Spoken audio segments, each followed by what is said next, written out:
Authority looks good on you, Jimmy. Where's Darcy? We can thank her for that. Captain Rambeau, they're asking for you in the theater. I was sent by an old friend of your mother's. He'd like to meet with you.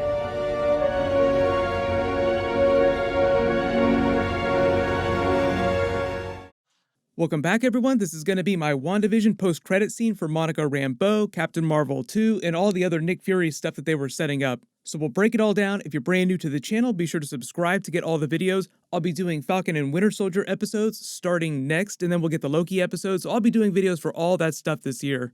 But careful for spoilers for everything that happened on WandaVision if you have not seen the episodes yet. So I'll just start at the beginning of this, also explain some of the deleted storylines. We just learned about a bunch of stuff that they had to cut from the series. So if it felt like they were missing things, or there were hanging plot threads, or if there was too much stuff that they didn't explain during the last couple of episodes, it's for a very good reason. It's because they deleted a lot of footage that they shot. But we start with Monica Rambeau saying goodbye to Scarlet Witch as she flies off with the Darkhold to head to the Wundagore Mountains to learn what it says about her, the prophecy that she's supposed to destroy the world with her chaos magic. I've already done a video about that, so I'll link it at the end of this. But you do remember that at this point when she's saying goodbye to Monica Rambeau, she doesn't know about Billy and Tommy yet. That doesn't happen till the time jump later when she's actually studying the Darkhold. But then Monica walks over to congratulate Jimmy Woo on taking control of the cleanup effort in town with the FBI.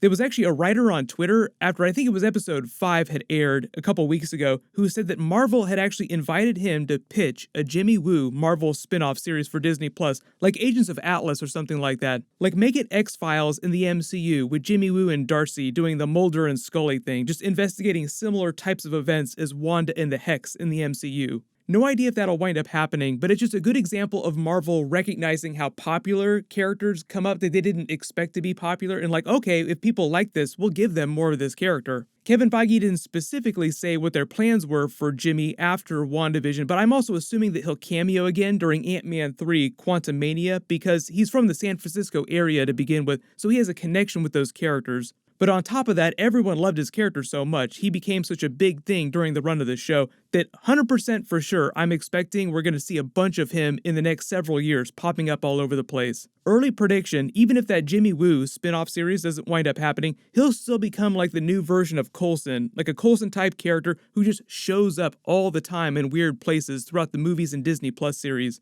Just adding some connective tissue, linking things together, providing some more continuity, and each time he shows up, he's just a little bit better at close-up magic, until he's able to pull off some really badass save or a takedown in some future movie.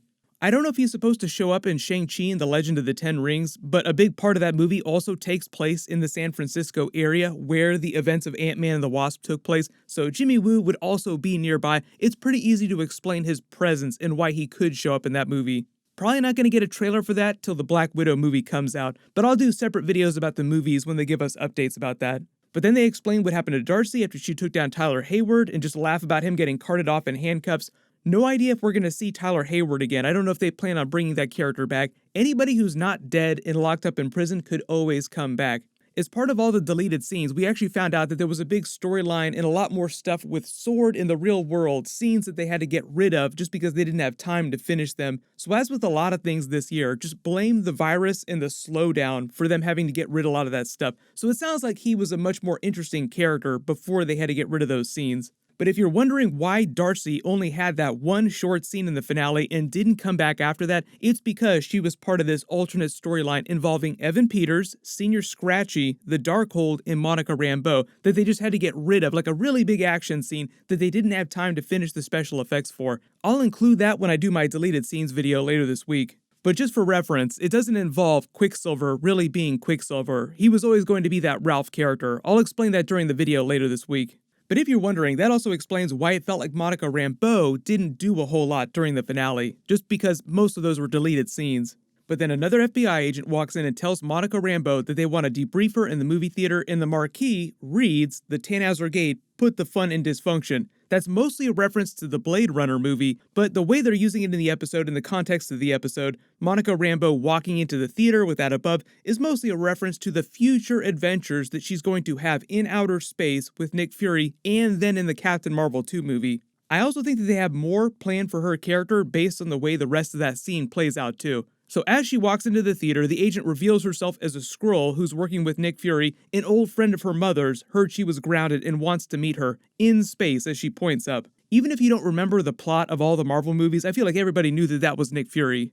Her being grounded was just a callback to episode 4 when she was blipped back and Tyler Hayward claimed that her mother had a special protocol for grounding sword astronauts who were blipped back after the snap in Avengers Infinity War. Now, it's possible that that could have been a lie, since Tyler Hayward seems like he lied about almost everything during the series. Almost everything. He was telling the truth about the reason S.W.O.R.D. pivoted to developing sentient weapons. Like I said, there were a lot of deleted scenes for the S.W.O.R.D. stuff taking place while the Hex stuff was going on that provided more context for what S.W.O.R.D. was doing and what other stuff had been happening for the past 5 years that they just had to get rid of because of the virus slowdown. But here's the thing about that moment where she tells Monica that she's going up to Nick Fury's space station to meet him. You have to remember that the events of Wandavision take place 3 weeks after Avengers Endgame, pretty close, also around the same time span when Falcon and Winter Soldier take place. So all the stuff with Falcon and Winter Soldier is happening almost at the same time that all the stuff with WandaVision is happening. I'll talk about that more when we get to the Falcon and Winter Soldier episodes in a couple weeks. That's starting literally next week. But WandaVision takes place 3 weeks after Avengers Endgame. The events of Spider-Man Far From Home, where we last saw that space station with Nick Fury, that's 8 months after Avengers Endgame. So when we saw Nick Fury getting the message from Talos, he's probably already had that meeting with Monica Rambeau.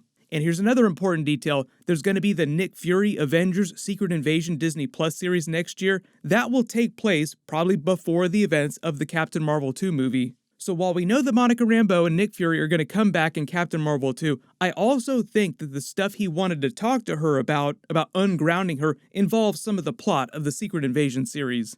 Now, the way that Kevin Feige pitched that series last year, Talos and Nick Fury are the 2 main characters, and they're playing it more like the American series on FX, like more of the political intrigue and paranoia aspects of the Secret Invasion comic book storyline. So they're not going to be doing the full-blown, every single Avengers character as a Skrull like they did in the comics. It won't be quite as crazy as the comic book storyline, the same way that they adapted the House of M storyline for WandaVision, but only did some of the aspects of that story and some of the Easter eggs. So Monica Rambeau might also show up during Secret Invasion. I don't know if she's meant to be a big character during that, but I'm just expecting maybe some light Easter eggs to provide some more continuity, because so much of that is tied to Captain Marvel 2. But talking about her powers and her future as the Photon character, they showed you a little more of her abilities during the finale with her phasing those bullets using a combination of different powers. I did a huge video for Monica Rambeau and her powers, so I'll put a link for that in the description. But what's happening here is her body is basically made of light, so she can phase stuff just like Vision phases stuff, even though she's doing it in a slightly different way. But she can also manipulate and replicate all forms of energy, so she's also absorbing the kinetic energy of the bullets, which is why they slow down like that when they're phasing through her body. She can also do that with any kind of energy, but in order to do it, she has to be able to understand how new forms of energy work, which just takes a lot of time and practice, which is why she can't just do it on the spot.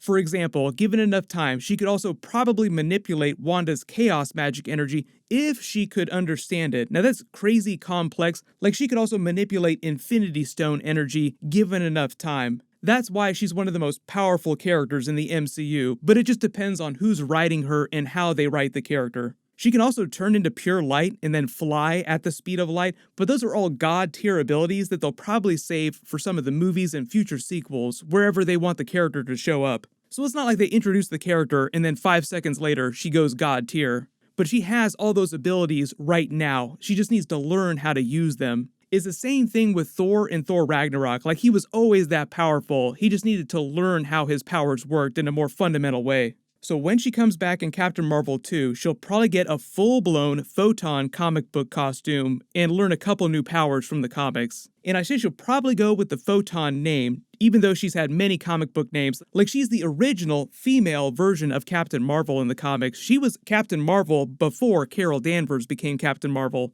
But she'll probably go with the Photon name just because her mother's call sign in the Air Force was Photon. As for the drama that they tease that she has going on with Captain Marvel the character back in episode 5, I think that probably just has something to do with her not being around when she was growing up or not coming back to help her mother when she died. But they probably will wait to the events of the Captain Marvel 2 movie to address what's going on with that. They'll have some big beef that they'll work out during the movie. hopefully they'll trade some blows, because now Monica can be just as powerful as Captain Marvel. It just depends on how they write the characters though. Like I said, technically Monica Rambeau should be more powerful in the comics, but they might not necessarily go that direction for the movies. But if you spotted any other big Easter eggs during that Monica Rambeau post-credit scene that I didn't talk about during the video, just write them below in the comments. And what'll happen later this week is I'll do the video for the WandaVision alternate ending and deleted scenes, and there's a bunch of new Falcon and Winter Soldier trailers that I'll do videos for, and new Justice League Snyder Cut trailers. So in addition to Falcon and Winter Soldier episodes, there is a bunch of big stuff happening in the next couple of weeks. Make sure you have alerts enabled for my channel so you don't miss any of that stuff. While you wait for everything, everyone click here for that other WandaVision post-credit scene with the Doctor Strange 2 teaser, and click here for my full WandaVision Episode 9 finale video. Thank you so much for watching, everyone stay safe, and I'll see you guys tonight.